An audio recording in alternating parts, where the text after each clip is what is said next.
Bakit dapat tayo maging zero waste? Ang basura ay isang bagay na hindi maiiwasan. Malaki man o maliit, lahat tayo ay gumagawa ng basura.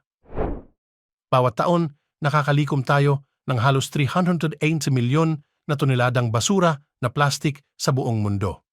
2.7 milyong tonelada noon ay mula sa Pilipinas, base sa pag-aaral noong 2021. Dagdag pa rito, 20% ng plastic waste na yon ay napupunta sa ating karagatan.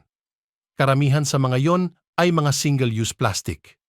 Paano nga ba natin mabawasan ang ating plastic footprint?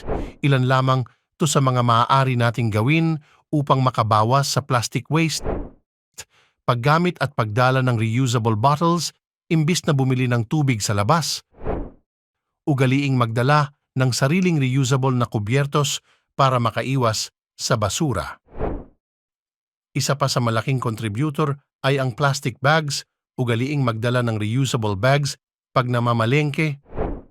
Magdala ng sariling pagkain imbis na bumili ng pagkain sa labas na nasa single-use containers.